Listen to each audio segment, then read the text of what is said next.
Hey, it's Rich, the Louisiana hobby guy. A lot of people have been asking me about my air assist and the upgrades that I've done to the K40. So that's what we're going to talk about today. Stay right there.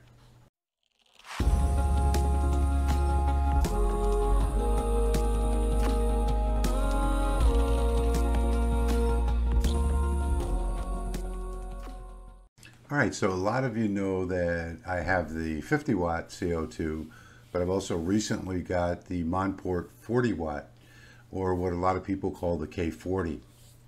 And I did a lot of research before I got this one, and I found this one to be the best quality at the best price, which is why I got it.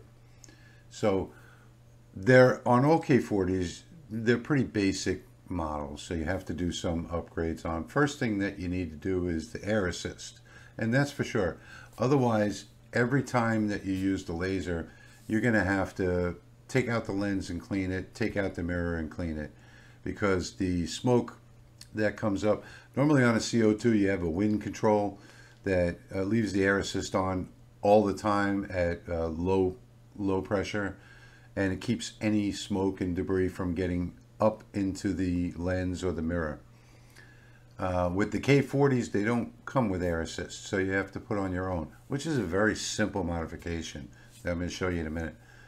But if you don't have that, and a lot of people don't, they use it just the way it comes, and they don't realize, they wonder why, it has much less power and much less detail as time goes on. And basically you have to, without the air assist, you have to clean both the lens and the mirror every day after use. You'd see yourself if you had it. You just run one job on it and then unscrew it and take a look at the lens, and you'll see that it's dirty already, and the mirror as well. So all the smoke and debris just goes up through the laser hole up into the lens. So I've gone ahead and done that today, and I'm gonna run that video for you real quick. I did a video, here it is down here. You can see the static picture of it down here, all hooked up. And I bought the compressor specifically for my diode laser, and I've sort of changed things around now that I have the two CO2s. So I'm gonna roll the cell phone video now, and you can get an idea of how I've got everything hooked up. And it's not, it's not any advanced type of air assist. This is just, I try and do everything as inexpensively as I possibly can. And this is the most inexpensive way, with the exception of the compressor, which I did buy for the diode laser in the first place. So I already had that on hand. Everything else is the most inexpensive way that I can do it, with the most amount of control over my laser. So let's get to it. I'm going to run that video right now. Okay, so I got to do this one on the cell phone. This is my air pump right here, California Air Tools. It's ultra quiet, which I like. And I have this running up to a water separator, as you can see right here. And here's where I control the amount of pressure that I want to have out on my air assist. And I don't want to leave it up to, Ruida or Lightburn or anybody else to control my air pressure. I prefer to do that myself. I have certain amounts of air that I want, anywhere from 9 to 12 psi, and I will set that on this guy right here, and this gauge. And then over here I've got my valves, and I have other lasers that I might hook this up to, so that's why I've got a multi-valve over here. And all I do is set the pressure that I want here and turn it on and off here. So if I turn this on, you'll now hear it inside the laser, and you can hear it coming out of there. Now I've disconnected the original little air pump that they've got back there in place of this one here. And you can hear that compressor is running now, but you can still hear me talk. It's not very loud. So right now I think I've got it set at Yeah, I've got it set at 10 psi. So all I would do when I'm finished cutting, I just turn this off. So I just use that as an on and off switch. And so that's this one. And then I've got the same thing running through here where my network cable goes to this one, the Monport 40 watt. And in here, you can see I've done a little modifying in here. I've gotten rid of all of the original insides here. And I've just put in this beefy 8x8. It doesn't move at all. It's got some nice feet on it. Table that you just turn the knob to go up or down for focusing. So I really like that. Much better than the 4-inch one that I had before. And I've also put in the drag chain for the air assist. You can see here. This wire over here is for some LEDs that I'm going to put on here. I think I'm going to do a crosshatch, 2 lines, and I'm going to 3D print a bracket to put on here. I've changed the head so that I could have the air assist. That was pretty reasonable. And the drag chain goes back through there. And if we open this side up, you can see it continues on in the back up there. And the wires come out, the air hose comes out, goes around the side here and out. And I've just got the electrical down there because I haven't hooked that up yet. So that's the entire install of the air assist. And I can come over here and do the same thing with this one. Turn this one on. Now you can see I've got air assist over here that I can also control from the same place. My little on-off valve over there. So I think this is a really good setup. Oh, I've also changed the, let me see if I can get a shot of it. I've changed the board to smoothie-ware. So now I can use light burn. And that was pretty simple. Just a matter of unplugging one, plugging in the other, pretty much. It didn't actually fit in the original holes. Let me see if I can't really get a picture of it. There it is. Way back over here is the other mounting hole, if you can see that. It didn't, this wire here didn't reach, and I didn't feel like rewiring it. So all I did was I drilled 2 more holes over here, and I moved the board over. So same thing, it works just the same. It was pretty much plug and play. The only thing that was kind of perplexed me a little bit were the stepper wires, the stepper motors. I did mark them X and Y, and I plugged them into the right ones, but on this board they're backwards. So it is working perfectly though. I've done a couple of test runs on the laser with light burn, and it works perfect. So I'm quite happy now with these couple of modifications. And now the difference here is you have the big CO2 is for doing large jobs, and then I have this one for doing the small jobs. So if I wanted to just do, like, let's say 4 tiles, 4 slate tiles, well, I could do it on this one. If I wanted to do 12 slate tiles, I would do it on the big laser. And that's really the only difference, is that this is limited to smaller jobs. So, it's an 8x12, and really it's, 9x12 area, and actually a little bit bigger. But, it's still limited in size, but it gets the job done. So, the question is, if you've got that kind of money, something like the Monport laser is a very good buy, cheaper than a lot of diode lasers today.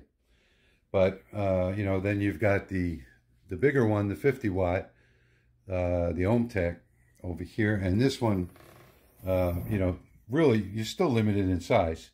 I mean, it's I think it's only 12 inches by 24 inches, if I'm not mistaken. So it's not that big of a difference, between the two. So everybody was asking about this about how I do my air assist, and well, there it is. It's very basic, very simple. The most expensive part, of course, was the compressor. I'll put links down below to all of this stuff, but this can be done, you know. First off, this compressor is an absolute must if you're working in a shop and you want to keep the noise level down, because it is really quiet. You can still have a conversation while it's on, unlike the other one in the wood shop. So I would have gotten this no matter what laser it was. In fact, I got this for the diode laser. So there you go. That's the whole setup. Laser to water separator pressure regulator to on-off switches over here. And that's everything. It does both lasers.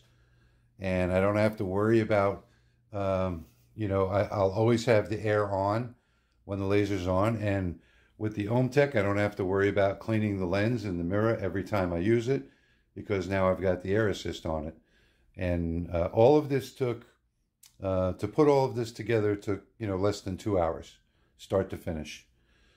So there's an overview of my air assist for everybody that's been asking about it. And the next thing we'll talk about is that water chiller right over there. I'm about to do some modifications to it so that it supplies both machines at the same time. So look for that one in the future. So there you have it. Quick, down and dirty, homemade, cheap air assist solution. And you don't need to use the California Air Tools compressor. You can do all this for just a few dollars. And something else I wanted to mention too, that just came to mind, is that I use these little, I don't know what you call them, organizers, I guess, for all of my hoses and my wiring and things like that. And I only get the ones that are the 3M brand. And the reason for that is because when these stick on, they're stuck on there forever. I mean, you have to get a screwdriver to pry them off. And I've even used them on the drag chains on the Monport laser, and they hold really good. And you just take your twist tie. I buy these in bulk, and I'll put a link down below. You put your twist tie through in either direction, vertical or horizontal, and you wrap it up. I use these for everything. I use them for my wire organization on my computer. I use them for any time I'm running electrical or plumbing or anything like that, like on the lasers. This chair is awfully noisy lately. And these things are just invaluable. And you can get a bulk package of these really cheap. And I keep these around and use them on just about everything. They're a lifesaver to have. You don't have to drill holes, although you could, because they have little holes built into them if you wanted to mount them with, you know, bolts and nuts. I mean, you could do that. But the sticky tape works really, really well. I haven't had them come off. I have some that I've got on now for a couple of years, and they just don't budge. And they work great on the drag chains. So I put 2 of them on the inside part and 2 of them up on the top with 2 twist ties, and that's not going anywhere. So you want to keep whenever you do stuff like this, you want to keep your wiring and everything organized. And the best way to do it is with these little 3M zip tie stickers. And I really love those. So anyway, that's it. That's the whole thing. The board that I put into the Monport to convert it to Lightburn compatible, just a simple 3D printer board. All I did was, you can pick them up for anywhere from $20 to $40, and you can even buy ones that are already pre-programmed with the Gerbil 1.1. But I mean, you just flash it with Gerbil 1.1, and that's really all you need to do, because Lightburn does everything else. So you can either go cheap, or you can get it already pre-made, plug and play. Really, even the cheap version of it is plug and play. You just have to flash the Gerbil to it. That's all you have to do. Not a big deal. If you understand what I'm talking about, you know, you'll know that it's really a simple procedure. I'll put links below to the cheap version or pre-programmed one if you want to upgrade your K40. But Everything was just so very simple to do on this. And people are asking me, how do you do it? How do you do it? It's just basic common sense. And I hope the video showed you, the way that I did everything and how easy it was. So you can do it yourself if you want to. But the air assist is important to me because I want to have complete control over it. And, yeah, you can go and buy Jonathan's air assist kit, but, all that is a two-stage air assist. And, I think it's like $150. But all it does is give you two controls, wind and air, and that's it. Same thing as the Ruida controller does. But a lot of people buy that kit. And, they spend a bunch of money on it. You could buy all the parts off Amazon, make it yourself. But I don't see any need for it. I like the old analog way. And the reason I like that so much is because, let's say I need to cut a piece of 3/4 inch wood with the CO2. Well, I can do that in 6 or 7 passes, or I can do it in 2 or 3 with my air assist. And the reason why I can do it in 2 or 3, as opposed to if you had the regular air assist, Jonathan's air assist, whatever it might be, is because I have that analog control over it. And as it finishes that first pass, I can just turn up the air assist a little more to clear the path, which will give the laser a better view of the cut, which will make it cut deeper into the wood. And then as it makes the second pass turn around, I can turn it up just a little bit more to clear the path again. And I can cut in half the time, which is less use of the CO2 tube. It's less passes, less time. Everything about it's a win-win. And I like having the control myself because I know what my settings are. I know what it takes, how much PSI. It takes me 9 PSI to engrave. Exactly. That's my best engraving. I've done the tests. I know what it takes to cut. It takes me 12 PSI to cut. And, I can fine adjust these things just by looking at the dial and turning the knob. And I've got a whole sheet of different thicknesses, different materials of tests that I've done so far with the air assist for optimal cutting and engraving. And being able to set it by hand the old-fashioned way just seems like it's the only way to go, in my opinion. And, that's me. You may not feel the same way. And that's okay. You may not think you need air assist at all. That's okay, too. I'm just going to do things the way I like to do it. I want the results that I want in the least amount of time with the best cutting. So that's why I chose to do it this way. And it happens to be the most reasonable way to go. So like I said, you don't need to get an expensive air compressor. You can use the one that you've already got, the one that came with your machine, and you just need to get your regulator with your dryer and just use that regulator to regulate that pressure. So really you can do this very cheaply, very inexpensively. You can do the complete conversion of a K40 from no air assist to air assist and changing out the board to make it compatible with light burn for, less than $100. Anyway, those are my opinions. This is how I like to do it. I think it's the best way to do it. Maybe you don't, maybe you do. If you do, give it a try. So anyway, I thank you for watching, and I'll see you in the next one.